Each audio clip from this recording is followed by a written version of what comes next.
So as a DM, and this is going to be a challenging vlog. This is challenging because there's a lot of emotions involved, especially as a DM, as a player.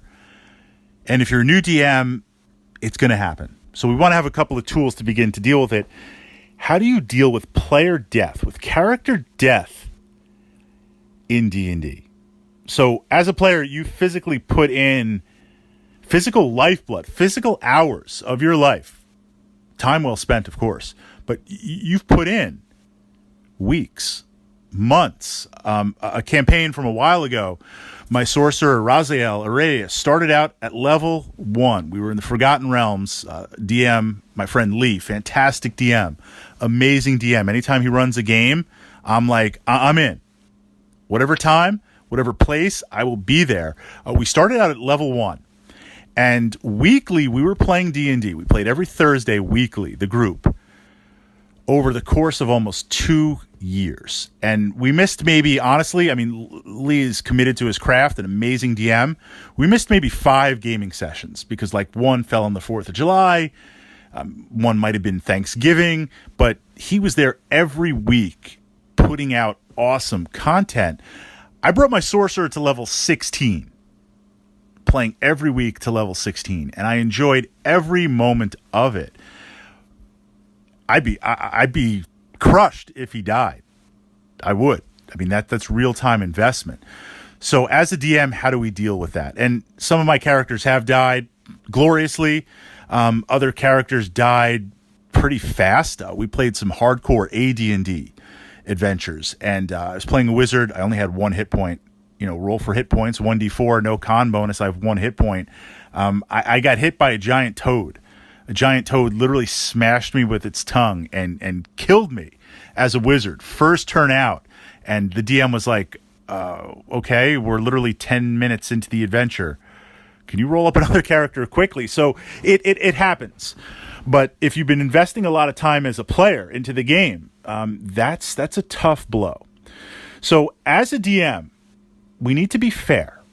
What fair means is throwing the appropriate challenges. I'm not going to say make it easy. I'm not going to say make it baby cakes.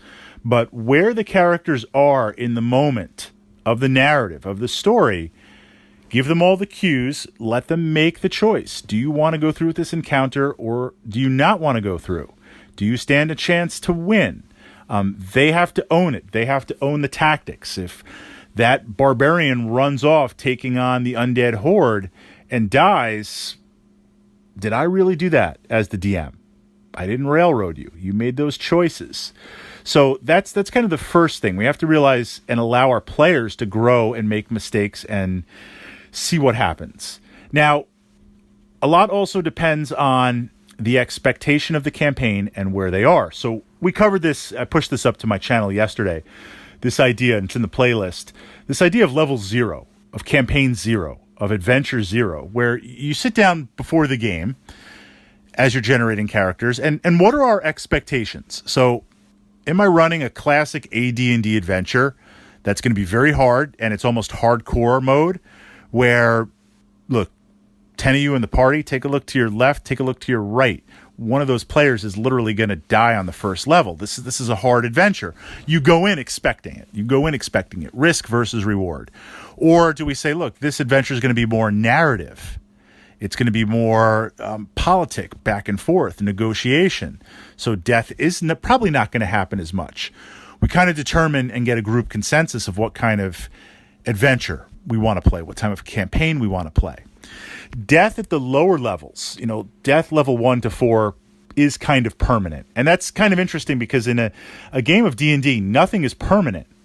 But at the lower levels, the cleric in the party, the heal bot, doesn't have access to resurrection. To get resurrected costs a lot of gold, assuming that you have access to it. And it's almost to the point where, based on what the party would spend, even if they have the gold, if it's lower levels, do you want to spend that?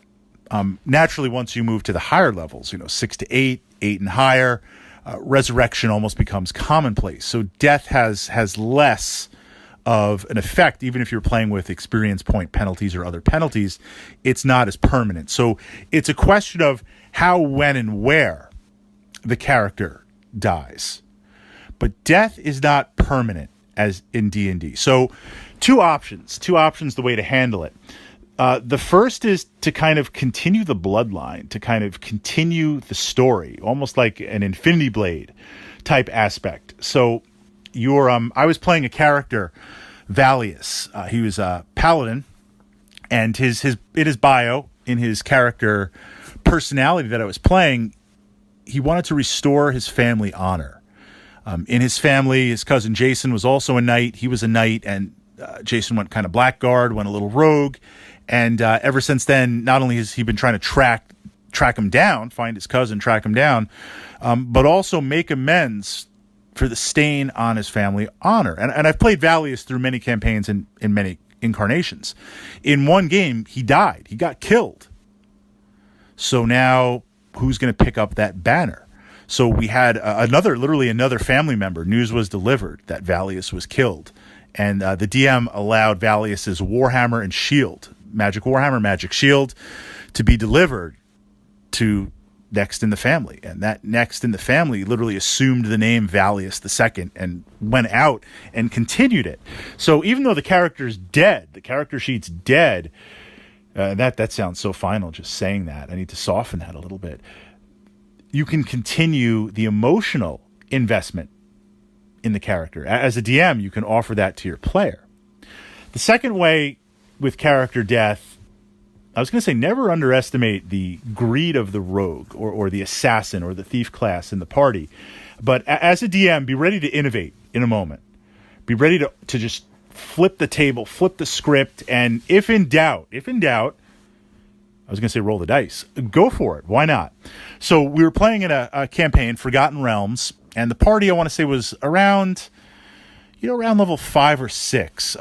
Resurrection was still a little bit expensive. Cleric didn't have access. And they were doing well. They were doing well in the campaign. They were tracking down artifacts, physical artifacts of this fallen lich. And the lich's minions were trying to rebuild the lich and reanimate the lich as part of the phylactery. And it was going to be later down in the campaign, the party was going to face the lich, but based how many artifacts they had and literally pieces versus another NPC party was going to determine the strength of the lich. So the assassin in the party, he gets killed. And it wasn't really his fault. It was an interesting encounter. He got killed. So what do I do as a DM? Because this player was really invested in the character. And it was an interesting character concept. A lot of time went into the character bio, and there was a lot of material for me to work with. So to start over, not impossible, but did I want to let that material go? And again, the player was a little bit rattled with how it happened. So what are we going to do as the DM? I went with it. So, okay, Xanth is dead. Come into the next room. So we were set up in my dining room. We went into the study. I closed the door. The other players in the party were like, what's going on? So we sit down. I sit down with the player and I say, okay, Xanth is dead. And as he's dying, you could see the after realm. You could see the hall of the gods where you're moving. And then this silvery mist, this form blocks you, this seductive form. And it offers you tremendous opportunity. It offers you the chance, if you will accept its gift, if you will allow some of its life force, of your death force to fuel it, it will bring you back to life. But there will be a price to pay in the moment. There will be an opportunity at some point where this form, if you take its offer, now we can see where this is going. It's the power of this lich. It's making an unholy deal. Will the character take the deal to get back in the game? Maybe, maybe not.